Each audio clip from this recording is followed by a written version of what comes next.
बॉलीवुड अभिनेत्री उर्वशी रौतेला अनेक समय रही खूब चर्चा प्रोफेशनल जीवन अपेक्षा तांको व्यक्तिगत जीवन पाई से सबुबले हाइलाइट रे रहंती और सोशल मीडिया रे तो से बहुत सक्रिय।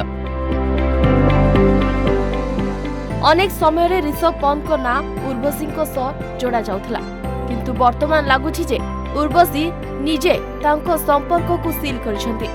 तांको ना जने फुटबॉलर को सह जोड़ा जाउछि।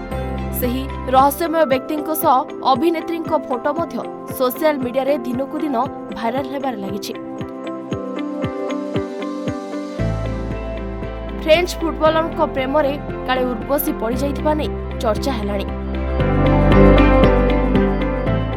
दर्शक बंधु से फुटबॉलर हेउछंती करीम बेंजेमा। निकटरे उर्वशी करीम बेंजेमा को भेटिथिले। से एही फोटो को सोशल मीडिया रे शेयर करछंती। फोटो शेयर करी उर्वशी कैप्शन रे एक हार्ट इमोजी मध्य देछंती।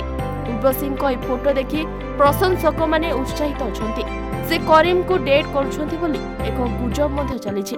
तेबे ए संपर्क रे तांको ठारू कोनोसी प्रतिक्रिया आसी नाही। उर्वशी सोशल मीडिया रे तो बहुत सक्रिय रहंती आ इंस्टाग्राम रे 70 मिलियन रु अधिक लोक तांको फॉलो करंती। ले से 64 जन को फॉलो करंती। एथिरे थिबा अधिकांश लोक बॉलीवुड इंडस्ट्री रो। एपडे उर्वशी को प्रेम जीवन को नै अनेक प्रकार खबर आसीछि। तांको ना ऋषभ पंत को सह मध्य जोड़ा जाई बहुत थर चर्चा होईछि। दि जन को जोड़ी को मध्य फैंस माने अधिक पसंद करंती। दिने ऋषभ को मैच देखिबा पई स्टेडियम रे मध्य पहुंचीथिले उर्वशी किंतु ए प्रसंग रे पंत को पक्षरु कोनोसी प्रतिक्रिया नथिला।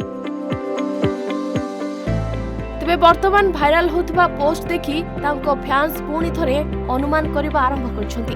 अभिनेत्री फ्रांस रो फुटबॉलर करीम बेंजेमा को डेट करूथिबा कहउछंती। तबे ए खबर उपरे उर्वशी किबा करीम को तरफ कोनोसी प्रतिक्रिया मिलिनी। Bureau report Odisha Bhaskar.